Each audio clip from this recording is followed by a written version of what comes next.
चलो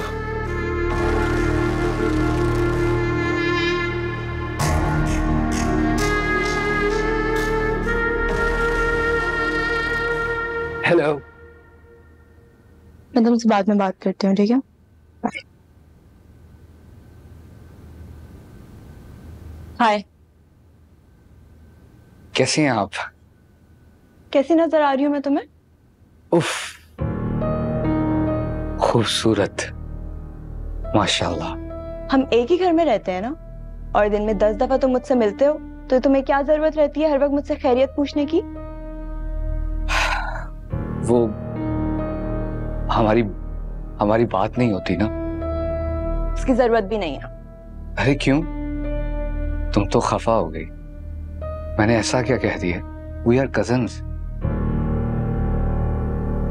मेरे पास ना इन फालतू चीजों के लिए टाइम नहीं है। सुनिए तो सही।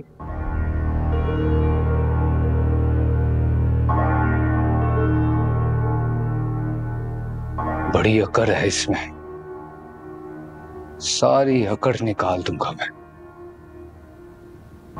मेरा नाम भी शकील है, शकील। ये भी ठीक है।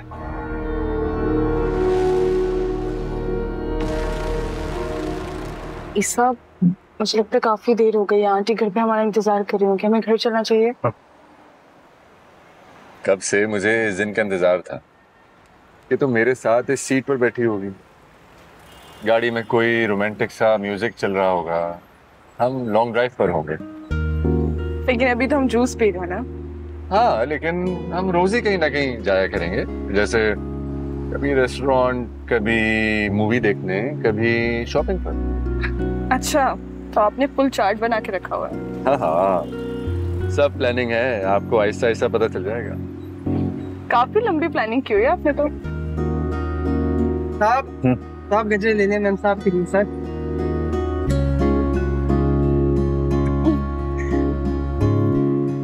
मैं आपको अपनी पसंद से देता। हाँ भाई, ये ले, आप चेंज करिए। रख लो। Thank you.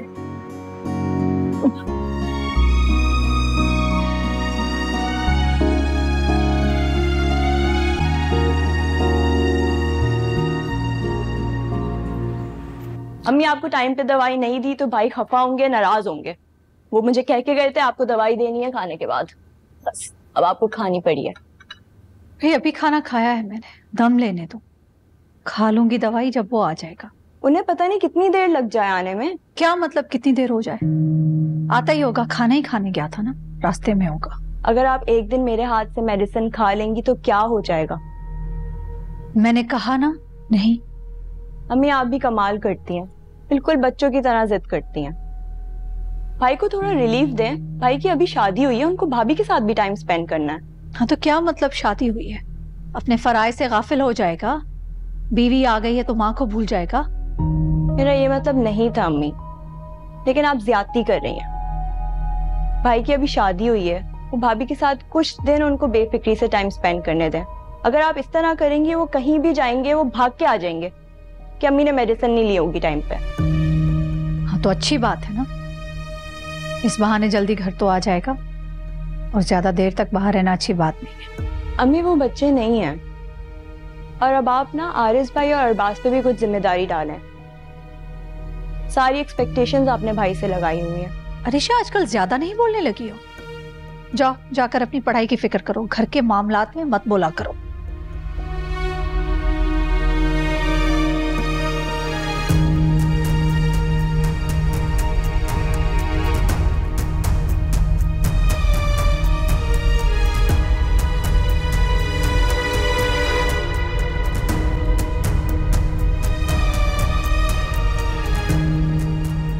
हफ्ता पहले मैं कितना परेशान था। मुझे ऐसे लग रहा था कि जैसे सारे दरवाजे बंद हो गए हों। जिस दरवाजे से बेटी की बारात लौट जाए वहां पर किसी और के आने की उम्मीद बहुत कम रह जाती है। लेकिन मेरा पाक परवरदिगार कितना रहीम है, करीम। उसने हमें ईसा जैसा दामाद दे दिया। अरे मुआवजा कर दिया उसने। ये जरूर है कि मैंने दुआ अपने रब के सामने की थी कि मेरी बेटी का नसीब बहुत अच्छा करे और इससे एक नेक शौहर अता फरमाए। मेरी बेटी का दिल साफ और शफाफ, माँ बाप की खिदमत करना, अपने भाई की खुशियों के लिए हर कुर्बानी को तैयार रहना। रफीक, ये वो नेकियां हैं जिनकी वजह से अल्लाह ने इनाम की सूरत में उसे ईसा जैसा शौहर दिया है।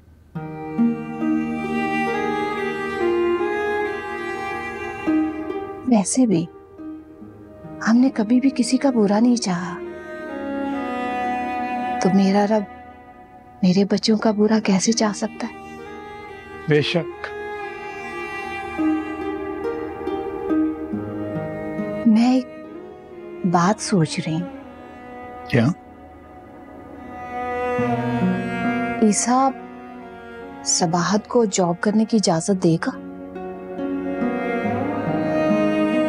ईसा सबाहत के बारे में सब कुछ जानता है।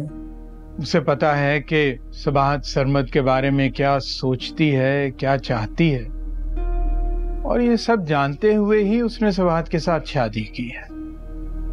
तो मेरा नहीं ख्याल कि उसे कोई एतराज होगा। ये बात उसकी वालदा को पसंद ना हुई तो? और मैंने सुना है कि वो अपनी वालदा का बहुत फर्माबरदार है। हाँ, ऐसा हो सकता है, लेकिन आप परेशान मत हो। जो पैसे मैंने सबाहत की शादी के लिए जोड़ रखे हैं उनमें से बहुत कम ही खर्च हुए, और बाकी रकम इतनी है कि मेरा ख्याल है सरमद के तमाम अखराजात मैं उठा लूंगा। मुझे लगता है कि आपको ऐसा ही करना चाहिए, क्योंकि ये मुनासिब नहीं लगता कि सबाहत ससुराल में जॉब की बात करे और जॉब के लिए बाहर निकले। ठीक कह रहे हैं आप।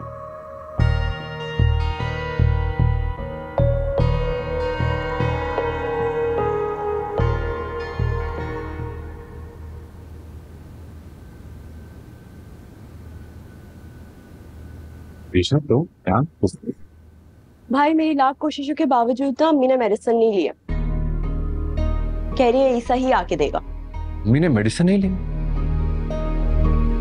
डॉक्टर ने कहा था अगर अम्मी मेडिसिन टाइम पर नहीं लेंगी तो उनकी तबीयत खराब हो जाएगी। मैं अम्मी को देखता हूँ।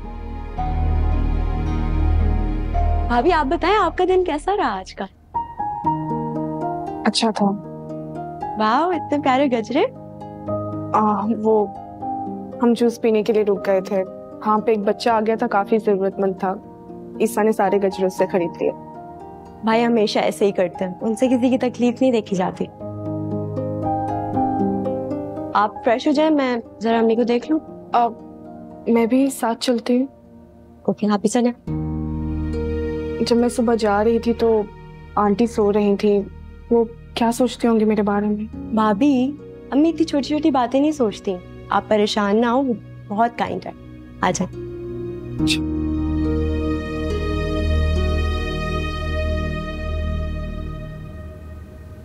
अम्मा बड़ी बददिमाग घमंडी लड़की है। अरे अगर उसके पैरों में भी गिरना पड़े तो शकील गिर जा। वो जो भी बोले हंस हंस के सह लेना, लेकिन एक मर्तबा उसको अपने काबू में कर ले। काबू में तो कर रहा हूँ ना, वही तो नहीं हो रही। जब भी उससे बात करने जाता हूँ झड़क देती है। आपा की इकलौती बेटी है और ईसा की चहीती बहन। इतनी बड़ी जायदाद में उसको बहुत सारा हिस्सा मिलेगा। एक मर्तबा तेरी शादी हो गई ना उसके साथ, बस हमारे वारे न्यारे हो जाएंगे। अम्मा शेख चिल्ली की तरह ख्वाब देखना बंद कर दे। तुझे क्या लगता है पुप्पो अपनी पढ़ी लिखी डॉक्टर बेटी का रिश्ता वो जैसे जाहिल के हाथ में रख देगी? तू कहाँ से जाहिल है? इंटर पास है और फिर ईसा खुद कह रहा था कि तुम्हें आगे पढ़ाएगा। हाँ, अरे कुछ भी हो अम्मा, ये काम इतना आसान है नहीं जितना तू समझ रही है। ये काम मुश्किल नहीं होता है। काम जितना भी मुश्किल हो ना, मैं करके दिखाऊंगी। मेरा नाम कौसर है। तेरी शादी अरीशा के साथ और निग्गो की शादी आरिस से करवा के रहूंगी। अगर ये अम्मा कर दिया ना तूने, और अगर ये हो गया, ओए ओए हो जानी है। बड़ी खूबसूरत लड़की है वैसे। खूबसूरती पे मत मर, ये सूरत 4 दिन की होती है। उसकी दौलत पे नजर रख, दौलत पे। 4 दिन की सही, लड़की तो खूबसूरत है वैसे। ये भी ठीक है। मामला हो गया है बिल्कुल।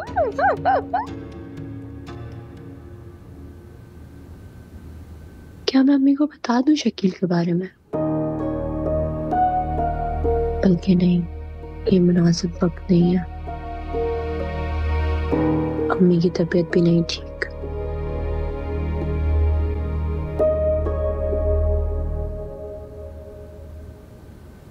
खाने के बाद तो मेरा मूड हो गया था जूस पीने का, लेकिन ये आपकी बहू है ना, इसको आपकी बहुत फिक्र थी। कहने लगी जूस पीना जरूरी है क्या, घर चलते हैं, अम्मी की तबीयत ठीक नहीं है। मैं देखा आपने, भाभी ने तो आते ही अपनी जिम्मेदारी संभाल ली। अरे नहीं दुल्हन, मेरी फिक्र ना किया करो। तुम लोगों की नई नई शादी हुई है, एंजॉय करो। असल में मेरा हर काम ईसा करता है, एक आदत है, किसी और से तसल्ली नहीं होती, लेकिन कोशिश करूंगी आहिस्ता आहिस्ता आदत खत्म कर दूंगी। क्यों अम्मी, आदत क्यों खत्म करनी है? आपकी जिंदगी में ईसा की जगह और कोई नहीं ले सकता। जी आंटी, ईसा बिल्कुल ठीक कह रहे हैं। ईसा पर सबसे पहला हक आप ही का तो है। देखा आपकी बहू कितनी समझदार। भाभी की तो क्या ही बात है।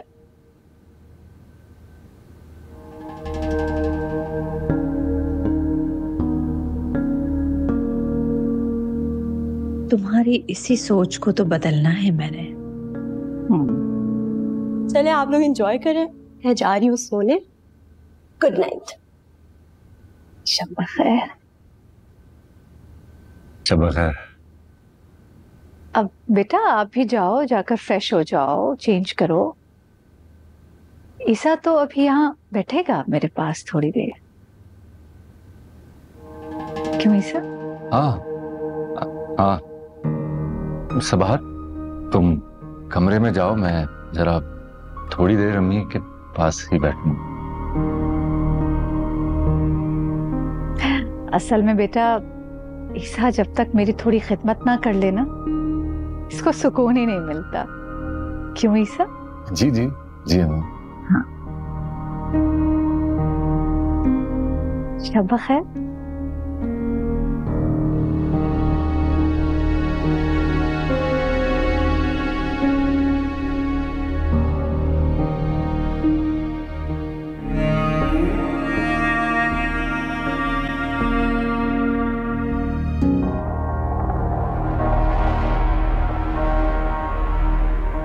आखिर मैं ऐसा क्या करूं कि सारी जायदाद मेरी हो जाए। एमी को शादी की जल्दी है और मैं प्रॉपर्टी के बगैर उसे अपना नहीं सकता, क्योंकि अगर उसे जरा सी भी भनक लग गई तो वो शादी से इनकार कर देगी। कुछ तो करना होगा, कुछ तो करना होगा, मगर क्या करूं क्या करूं क्या करूं। यस,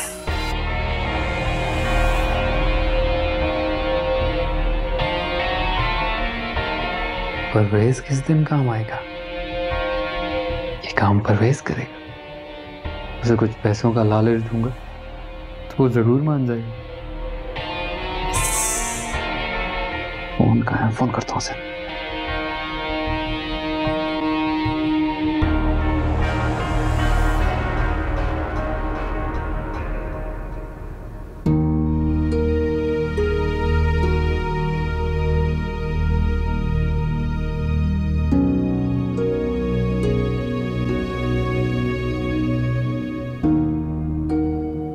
भाभी आज भी रूम में अकेले ही जा रही हैं?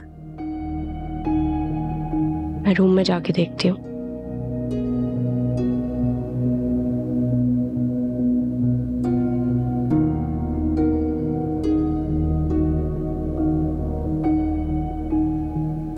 बेचारी भाभी कल भी सारी रात भाई के इंतजार में गुजारी और आज भी।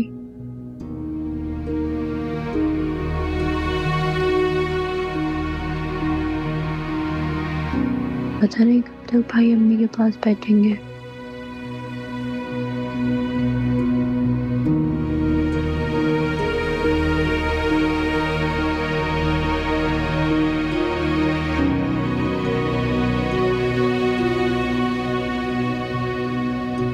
अम्मी भी हद करती हैं। भाई को जबरदस्ती भेजने के बजाय उन्हें किससे कहानियां सुनाने बैठ गई हैं।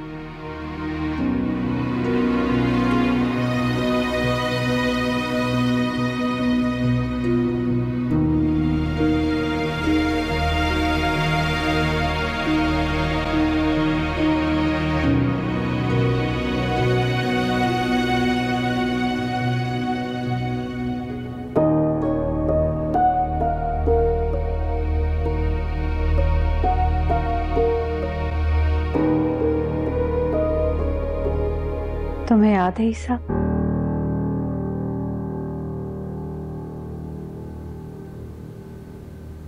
जब तुम छोटे होते थे, एक दफा तुमने आरेस को कहा कि तुम दूर रहो, ये सिर्फ मेरी अम्मी है। याद है? जी जी मुझे याद है। बहुत छोटे होते थे तुम, हर रात आकर मेरे पैर दबाया करते थे। तुम्हारे अब्बू कहते थे ईसा जाओ, जाकर सो जाओ, मगर तुम मानते ही नहीं थे। तुम्हें तो अभी आदत होगी ना मेरे पैर दबाने की, नींद तो नहीं आती होगी? जी मुझे सब याद है।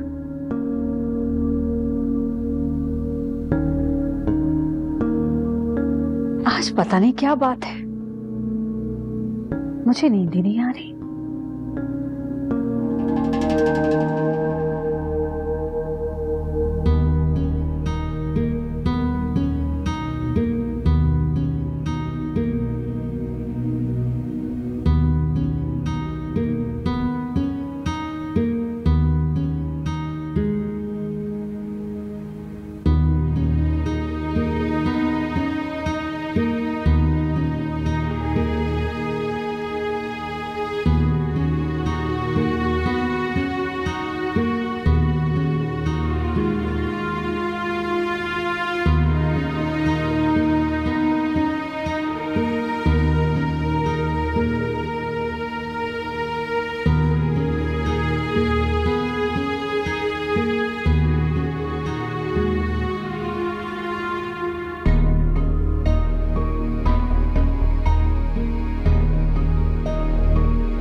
तुम लोगों ने पता नहीं कौन सी मुझे दवाई दे दी थी, पूरा दिन मैं सोती रही।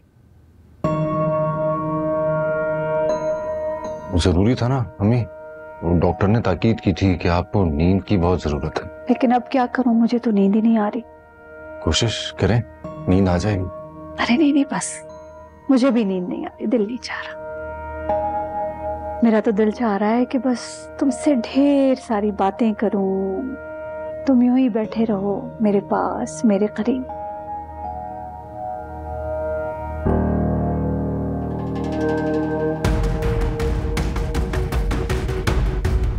क्या हुआ? कुछ नहीं अम्मी।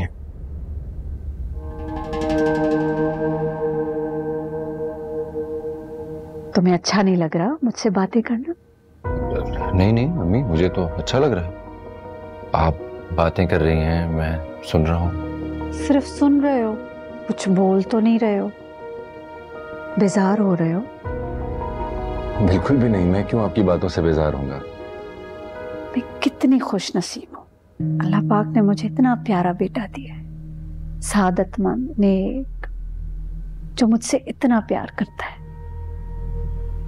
और मैं भी दुनिया में सबसे ज्यादा तुमसे प्यार करती हूँ ईसा। जी, यकीन है मुझे। मुझे तो नाज है तुम पर ईसा। आज तक जो कुछ कहा कभी इनकार नहीं किया। तुम्हारी जगह वो होते ना आरेज और अरबाज, पता है वो क्या कहते? भाई हम क्या करें, आपको नींद नहीं आ रही, हमें तो नींद आ रही है, हम तो जा रहे हैं। हाँ, बच्चे हैं ना अभी वो। बच्चे नहीं है, तुमने बच्चा बना के रखा हुआ है। अरे नहीं अम्मी,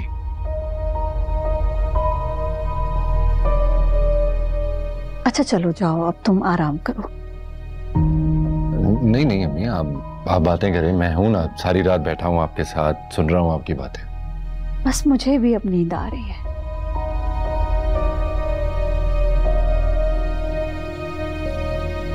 ठीक है अम्मी, चलता हूं मैं। Good night. शब खैर। लाइट बंद कर दो।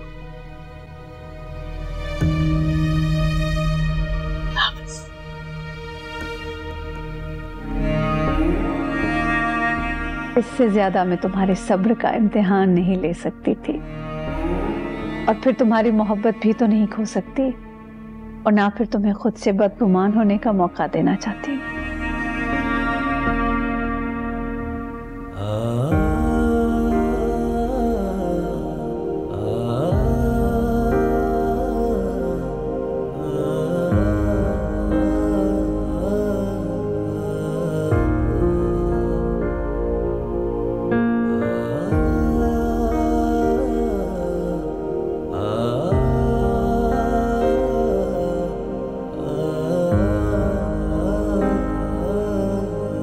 क्या सोचती होगी सबात? ये कैसी शादी है? मैं उसे रोज अकेले कमरे में इंतजार करवाता हूँ और वो मेरा इंतजार करते करते सो जाती है।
सॉरी,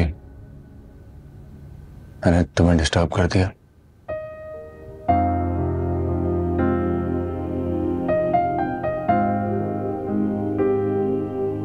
नहीं, मैं आपका इंतजार ही कर रही थी। इंतजार करते करते कब आंख लगी पता ही नहीं चला। किन अल्फाज में माजरत करूं तुमसे? माजरत किस लिए? यही रोज इंतजार करवाता हूं ना तुम्हें। आपकी इस इंतजार की वजह ईसा, और मैं बहुत अच्छे से समझती हूँ। अपनी अम्मी की खिदमत करते हैं, ये दुनिया का सबसे अहम तरीन काम है।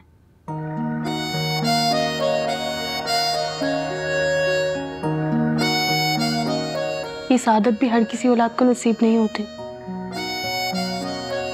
और देखिए ना, आपके साथ साथ मुझे भी थोड़ा बहुत सवाब मिल जाएगा।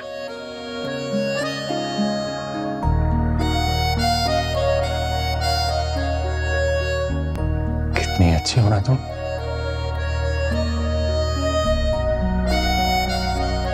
कितनी अच्छी तरह से मेरे हर मसले को समझ जाती हो। इसी तरह से हमेशा मेरे साथ खड़ी रहना।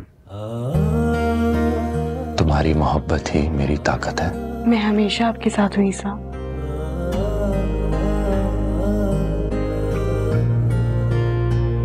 तुम्हें पता है,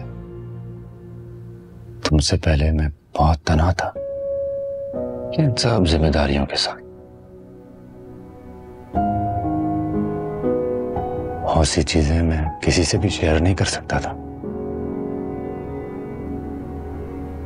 अम्मी से भी हर बात तो नहीं शेयर कर सकता ना। लेकिन ईसा, अब आप कभी भी तन्हा नहीं रहेंगे। मैं आपके साथ हूँ, हर कदम पे आपके साथ खड़ी रहूंगी, आपका हाथ थामूंगी।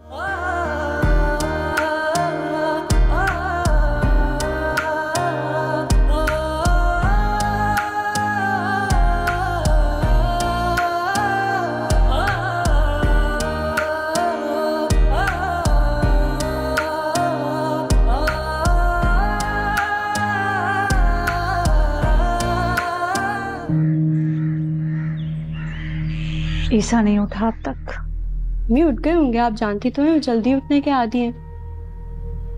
लेकिन फजर की नमाज में भी नहीं दिखा था।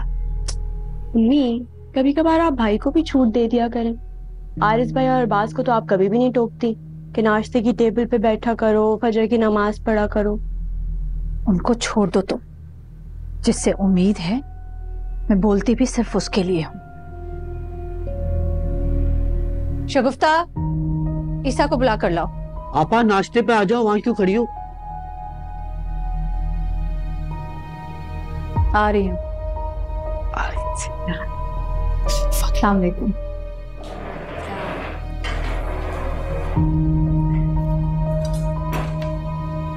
नाश्ता शुरू करें।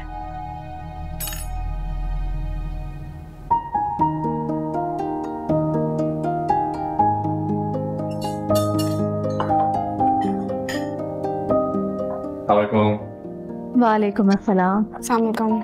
वालेकुम अस्सलाम।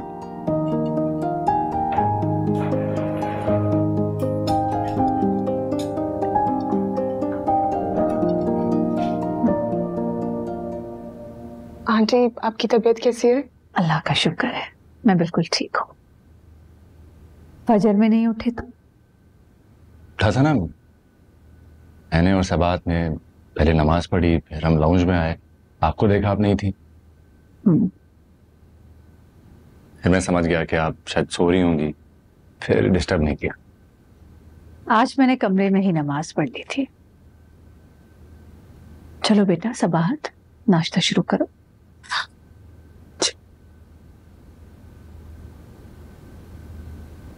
तुम्हें कैसे लगा कि मैं फजर के टाइम पर नहीं उठूंगी? इसीलिए ना कि डॉक्टर ने आपको नींद की दवाइयां दी हैं, तो मैं समझा कि आप सोई रही होंगी, और फिर रात में भी आप काफी देर से सोई थी। जो भी है बेटा, बरसों की आदत है, नमाज तो कज़ा नहीं करूंगी ना मैं। बिल्कुल ऐसा ही है, नहीं मुझे मालूम है। बस मैं चाह रहा था कि आप अपनी नींद पूरी कर लें, और फिर मैं अगर रूम में आ जाता तो आपकी नींद खराब हो जाती। खैर छोड़ो, नाश्ता करके लॉन में जाकर सेटिंग देखो। अरबाज को तो मैंने लगा दिया है काम पर, आरेज है नहीं, वो ऑफिस चला गया है। जी जी अम्मी, मैं देख लूंगा। आरेज भी अभी 2-3 घंटे में वापस आ जाएगा। वो एक इम्पोर्टेंट मीटिंग थी ना, तो मैंने उसको कहा कि तुम जाकर अटेंड कर लो। हाँ, बहुत अच्छा किया। वो दुल्हन, ये जो तुमने गले में लॉकेट पहना हुआ है और हाथ में जो ये ब्रेसलेट है, हमारा ये मैक्सिस से आया था। जी नहीं, ईसा ने गिफ्ट किया था मुझे। ईसा? ईसा ने तो ना मुझे दिखाया ना बताया। हाँ वो अम्मी, वो शादी वाले दिन ही लिया था ना, इसीलिए बस बताना याद ही नहीं रहा।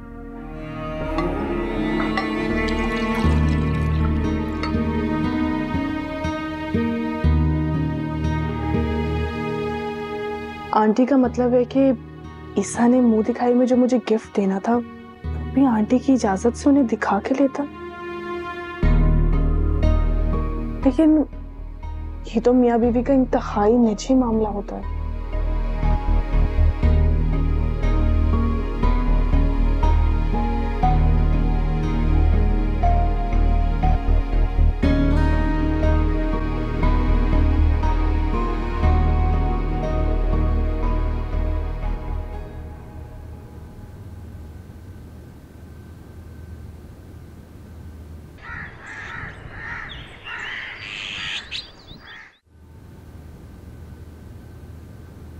हाय अल्लाह, इतनी बड़ी जायदाद, इतने रुपए पैसे और सोना,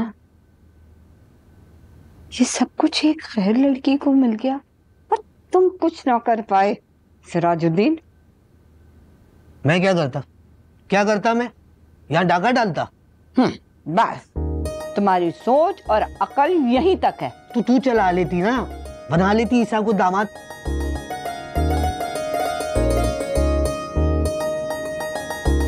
ईसा से मेरी शादी कराना चाह रही है अम्मा, मगर फायदा, अब तो उसकी शादी हो चुकी है। बहन तुम्हारी थी, मेरी नहीं। तुम्हें उसको शीशे में उतारना चाहिए था। देख कासू, बड़ी मुश्किल से रहने का ठिकाना मिला है। ये बात करके आपा के गजब को आवाज नहीं देना चाहता था। और एक बात बता कासू, आपा का पढ़ा लिखा नौजवान जायदाद वाला बेटा हमारी बेटी को वो बहू बनाती। तो तुम्हें पट्टी पढ़ाना चाहिए थे ना अपनी आपा को। कहना चाहिए था कि आपा गैर लड़की को लाने की बजाय खानदान की कोई लड़की लाएं, उससे बेटा भी दबके रहेगा और बहू भी दबके रहेगी। हाँ तो अब तो हो गई ना शादी, अब क्यों लकीर पे डंडा पीट रही है? इसी बात का तो अफसोस है। हाय अल्लाह, इतना अच्छा लड़का हाथ से निकल गया। तुमको पता है 25 से 30 लाख के हीरे होंगे जो उसने अपनी बीवी को तोहफे में दिए। 25 से 30 लाख?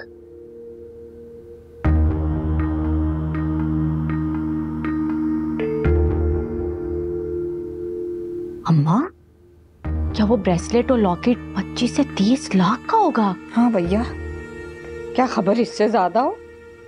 तुम्हें पता है एक एक हीरा 2 से 3 लाख का होता है और उसमें तो लातादाद जुड़े हुए थे। अब लाखों के हो या करोड़ों के, अब ख्वाब से बाहर निकला ईसा की शादी हो गई है, दिमाग में डाल ले अपने।